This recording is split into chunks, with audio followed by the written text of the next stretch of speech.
Wanachohitaji kwa upande wa klabu ya Simba ni kuweza kupata alama 3 kwenye mchezo wa leo dhidi ya Stade Malien. Ni moja ya mchezo ambao kila shabiki anotazama kwa jicho la kitofauti. Ni mchezo ambao tunasema kwamba ni lazima kuwepo na utulivu wa hali ya juu ili waweze kuondoka na alama 3 kwenye mchezo.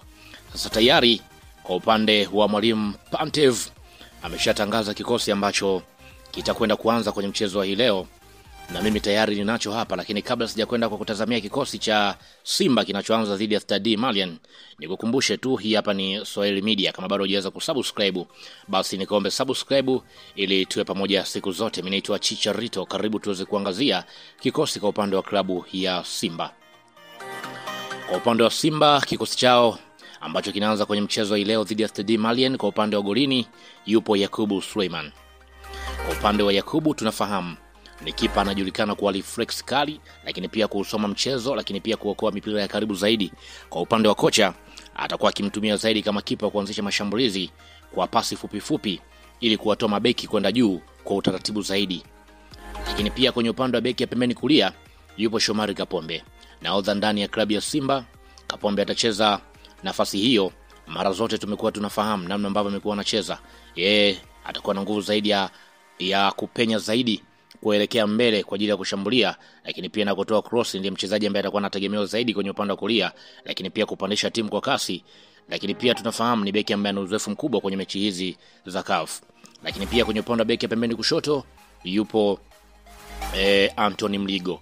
Kwa upande wa Mligo tunafahamu ni mchezaji mwenye nguvu, stamina, lakini pia kwa upande wa kocha atakuwa akimtumia zaidi kucheza line zaidi, akisaidia kwa upande wa wachezaji ambao wanacheza kwenye eneo la kati, lakini pia kupanda kwa wakati na kutengeneza ile 2v1 na winga ambaye atakuwa anacheza naye kwenye upande huo. Lakini pia atakuwa ana uwezo wa kudhibiti winga wa kulia kwa mpinzani ambaye mara nyingi watakuwa wakisogea zaidi kwa upande wa Stade Malien. Lakini pia kwa upande wa mabeki wa katikati yupo Rashid Dirak.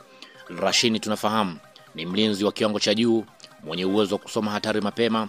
Anatumika zaidi kama mchezaji wa kuongeza, tunasema kwamba tunasema kwamba ni kiongozi, lakini pia atakuwa akizuia mipira ya juu, lakini pia kusimamia line ya ulinzi yote, lakini pia kupiga pasi kwa kujili ya kujenga mashambulizi. Kwenye eneo hilo hatakuwa peke yake, anasaidiana na Wilson Nangu. Kwa upande wa Nangu tunafahamu ni mlinzi imara mwenye nguvu na uwezo wa kukaba. Kwa upande wa kocha atakuwa akimtumia zaidi kuzuia mshambuliaji mkuu wa Stade Malien, yani ile kusimama na mchezaji moja kwa moja, huko kimwacha kwa upande wa Rashini akiwa yuko huru zaidi. Lakini pia kwenye upande wa kiungo wa kati yupo Yusuf Kagoma. Mchezo uliopita kuweza kupata nafasi. Kwa upande wa Kagoma tunafahamu huyu ndio injini ya kukaba katika majukumu yake, atakuwa akivunja mipango ya wapinzani, lakini pia kusimamia pressure kwenye eneo la kati, lakini pia kusimama karibu zaidi na mabeki wa katikati. Ni kiungo ambaye tunafahamu amekuwa akitumia tunasema kwamba ile kupiga tackling kwa wakati zaidi ili kuweza kuzuia mashambulizi. Kwenye eneo hilo atasaidiana na Alassane Kante ambaye atakuwa kiungo wakati, ambapo tunafahamu Kante ni mchezaji ambaye atakuwa akipandisha mipira kutoka chini na kuunganisha timu, lakini pia atakuwa akipiga pasi ndefu ambazo zitakuwa kwa usahihi zaidi, lakini pia kuanzisha mashambulizi ya haraka, lakini pia kukaba kwenye box ile tunasema kwamba kiungo ambaye atakuwa ni box to box midfield kwenye eneo la katikati, ambaye atakuwa pia akizuia pamoja na kushambulia. Kwenye eneo la kiungo mshambuliaji atasimama Jean Charles Ahoua. Kwa upande wa Ahoua tunafahamu huyu ndiye ambaye atakuwa ni mbunifu kwa upande wa klabu ya Simba, atakuwa akicheza free roll, akipenya zaidi kwenye upande wa safu ya ulinzi, lakini pia majukumu yake yatakuwa ni kutengeneza nafasi, yani kwenye upande wa kufunga, lakini pia kupiga mashuti nje ya box, lakini pia kutengeneza nafasi kwa upande wa washambuliaji ambao wanasimama kwenye eneo la mbele.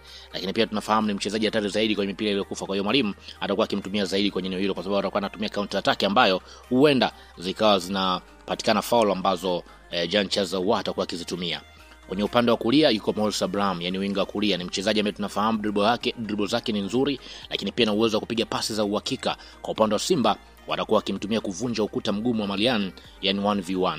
Lakini pia kushoto anasimama Eli Mpanzu. Kwa upande wa Mpanzu tunafahamu kasi yake, atakuwa akiingia ndani zaidi kutafuta bao, lakini pia kufungua nafasi kwenye eneo la kushoto. Lakini pia kwa upande wa kocha atakuwa akimtumia kama winga anayeweza kubadilisha matokeo kwa muda wowote ule, maana kwamba yeye atakuwa akiingia ndani zaidi.